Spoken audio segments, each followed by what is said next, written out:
आप सबको डॉक्टर रजनी रमन झा, आचार्य संस्कृत विभाग, राजकीय महारानी सुदर्शन कन्या महाविद्यालय बीकानेर का नमस्कार स्वीकार। तिङन्त प्रकरण में हमने आत्मनेय पद के लट लकार में एध धातु का एधते, एधेते, एधन्ते और एधसे इन 4 रूपों की सिद्धि कर ली। इसके बाद 5वां रूप है एधेथे, एधेथे, एधते, एधेते, एधन्ते, एधसे, एधेथे, एधध्वे, एधे, एधावहे, एधामहे। तो अब हम मध्यम पुरुष का जो द्विवचन है एधेथे उसका अध्ययन करेंगे। एधेथे तो जैसा कि हम जानते हैं कि एध धातु से कर्ता अर्थ में वर्तमान काल में वर्तमाने लट सूत्र से लट प्रत्यय का योग होगा। कर्ता अर्थ में वर्तमान काल, वर्तमान का लट प्रत्यय का योग हुआ। लट में 3 अक्षर है, ल, अ और ट। अ की उपदेशे जनुनासिक इत सूत्र से संज्ञा हुई और ट की हलंत्यम सूत्र से संज्ञा हुई। दोनों की संज्ञा होकर तस्य लोप से उनका लोप हो गया। शेष क्या बचा? ल। एद प्लस ल। अब ये जो ल है इसी के स्थान पर लस्य सूत्र से तिंग प्रत्यय इसी के स्थान पर आते हैं। तिप्तस सिप्तस्थ से लेकर महिंग तक जो तिंग प्रत्यय हैं ये इसी के स्थान पर आते हैं। तो यहाँ क्या हो जाएगा? एधेथे है, यह मध्यम पुरुष का द्विवचन है। तो आत्मने पद मध्यम पुरुष द्विवचन में तिप्तस सूत्र से ल के स्थान पर क्या आएगा? आत्मने पद मध्यम पुरुष द्विवचन में आथाम। तो आथाम आया। आथाम में म की हलंत्यम सूत्र से संज्ञा हो जाती तो आथावस्था कहते नहीं, ऐसा नहीं हो सकता। क्यों? तो आथाम जो है वह तिंग का है, इसलिए विभक्तिश्च सूत्र से वह विभक्ति भी। तो फिर क्या होगा? तो न विभक्तो तुष्माह सूत्र से म की इत संज्ञा का निषेध हो जाएगा, यानी म की संज्ञा नहीं होगी, तस्य लोप से उसका लोप नहीं होगा। तो म की संज्ञा का निषेध हो गया। क्या बचा? मतलब ज्यों का त्यों रह गया आथाम। तो एध प्लस आथाम हो गया। अब आथाम किसके स्थान पर आया है? लट के स्थान पर। तो टित लकार है, लट क्या है? टित लकार है। तो टित आत्मने पदानाम टेरे, आत्मने पद में जो टित लकार है, लट अभी आत्मने पद में है तो टित लकार है। तो इसके होने से क्या होता है कि जो प्रत्यय है जैसे आथाम तिंग प्रत्यय उसकी जो टी है आम, आपको बताया था कि यदि अंतिम अच है तो वह टी होगा और अंतिम अच के आगे कोई व्यंजन भी है तो दोनों मिला के टी होंगे, व्यंजन अच और हल मिला के। तो आताम में वही स्थिति है, आत आम, आ अंतिम अच है और इसके आगे म है हलंत म। तो इसलिए आम की टी जो हुआ आम, उसका टी टित आत्मने पदानाम टेरे सूत्र से ए हो गया। तो आम का ए हो गया। तो आताम का ए होने से क्या हो गया? आते, आते। आथाम का आथे हो गया। अब एध प्लस आथे हो गया। अब ये जो आथे है वह आथाम से ही बना है। तो एक देश विकृतम अनन्यवत, स्थानीय वद आदेशो अनल विधो सूत्र से आथे अथाम, ये नहीं, ये होगा एक देश विकृतम अनन्यवत। इसको मैं ठीक करके फिर भेज दूंगा आपको। एक देश विकृतम अनन्यवत सूत्र से आथे जो है वो आथाम ही है, यानी तिंग ही है। तो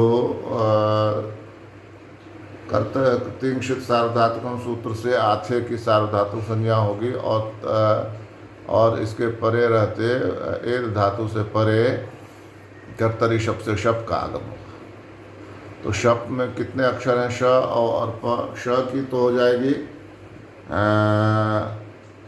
लशक को तद्धित सूत्र से संज्ञा और प की हो जाएगी हलंत्यम सूत्र से संज्ञा, अ बचेगा। एध प्लस एध प्लस एध प्लस अ प्लस आथे, तो एध के ध में अ मिल गया तो ध पूरा हो गया, तो एध प्लस आथे। अब आथे यदि देखें तो आथे किसका है? आथाम का है। तो आथाम पित्त नहीं है। पित्त कौन कौन से हैं? तिप है, सिप है और मिप है। इसमें प की संज्ञा होती है, उसको पित्त कहते हैं। तो आथाम में इस संज्ञा नहीं हुई है, इसलिए यह अपित है। प की संज्ञा नहीं हुई इसलिए अपित है। सार्वधातुकम अपित सूत्र से यह क्या है? सार्वधातुकम अपित सूत्र से यह गीत है। गीत जो पित्त नहीं है उसको गीत माना। तो क्या हुआ? गीत क्यों बनाया? तो कहा कि एध जो है वो तो अदंत है, अ है उसके अंत में तो अदंत है। और यस्मात् प्रत्यय विधि तदादि प्रत्यय अंगम, जिसके पहले है आते के पहले, आथे के पहले है, इसलिए वह क्या है? अंग भी है। तो अंग, तो एध जो है वह अदंत अंग हो गया। अ है अंत में इसलिए अदंत हुआ। और अंग हुआ तो अदंत अंग हो गया एध। उसके पर आथे है आ, तो आतो गीता सूत्र से आ का ई हो जाएगा। ई और हलंत ई थ। अब क्या बना? एध प्लस इयथ, एध प्लस ई हलंत यथ, इयथ।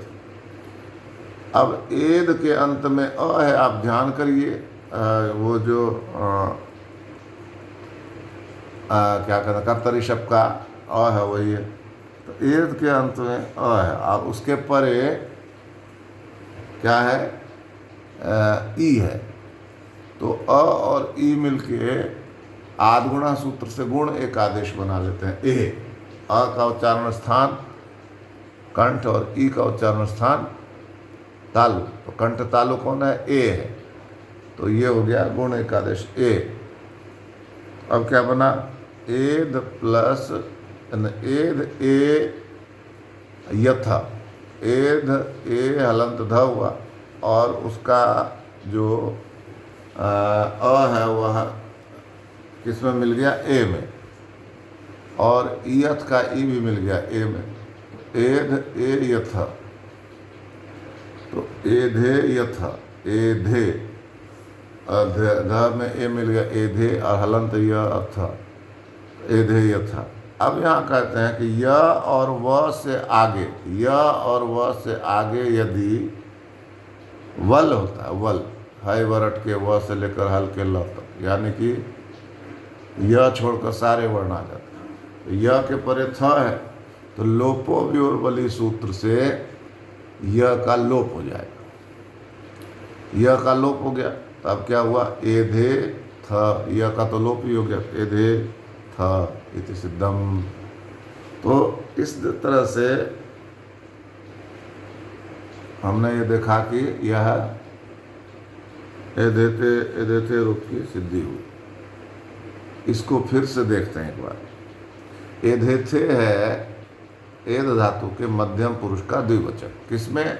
लट लकार में, वर्तमान काल में। तो वर्तमान काल में लट आ गया एध से, तो एध से लट आ गया तो लट में अ और ट की संज्ञा होकर उनका लोप हो गया। अ की किससे संज्ञा हुई? अ की संज्ञा हुई उपदेशे जनुनासिक से, और ट की संज्ञा किससे हुई? हलंत्यम सूत्र से। तो तस्य लोप सूत्र से उनका लोप हो गया। क्या हुआ फिर? एद